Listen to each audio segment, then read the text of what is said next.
വെള്ളം കിട്ടില്ല അല്ലേ? കിട്ടില്ല, ഒരിടത്തുനിന്ന് കിട്ടില്ല.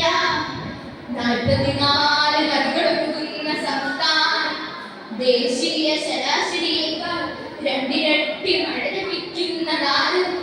എന്നിട്ടും കുടിവെള്ളത്തിന് വേണ്ടി വേഴാമ്പലിനെ പോലെ മനുഷ്യൻ കാത്തിരിക്കാം. ഇത് പ്രകൃതി കോപം, പ്രകൃതി കോപം. കാലത്തെറ്റി പെയ്യുന്ന മഴ, സർവ്വതും ദഹിപ്പിക്കുന്ന ചൂട്. ഇത് സകല നാശത്തിന്റെ ആരംഭം. കേട്ടില്ലേ വെള്ളത്തിന് വേണ്ടിയുള്ള ധീരരോധനങ്ങൾ? അയ്യോ മക്കളെ വീണ് പോയല്ല, കിടക്കണ്ട മരിക്കാൻ നേരത്തെ വെള്ളം പോലും കൊടുക്കാൻ പറ്റിയില്ലല്ലോ. നിങ്ങൾ കല്ലുടിക്കുന്ന എങ്ങനെയാണ് അടെ കുടിക്കട്ടെ കുടിക്കാൻ തോന്നും. ഒരു വെള്ളം അന്വേഷിച്ചു വെള്ളം കിട്ടാതെ മരിച്ച ആ കുമാരൻ ഒരിറ്റു വെള്ളം കിട്ടിയിട്ടുണ്ടെങ്കിൽ അയാളെ ഇങ്ങനെ വെള്ളം നിങ്ങളെന്തായി പറയണേ? കുടിക്കാണ്ട് തെറ്റിച്ച ആത്മാവ് ശുദ്ധി ഉണ്ടാവില്ല.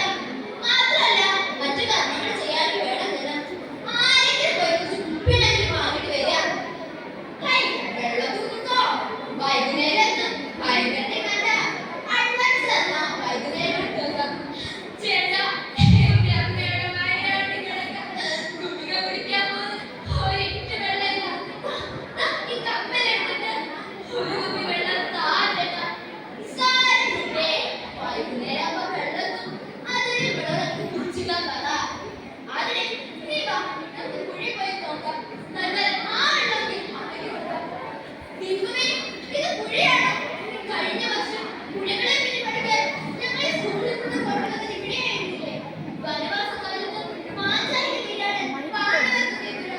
ഇപ്പൊ നോക്ക്, പ്ലാസ്റ്റിക്കും ഞാനും ആലോചിച്ചു. രോഗിയെ ആരെയും ഞാനും ആലോചിച്ചു.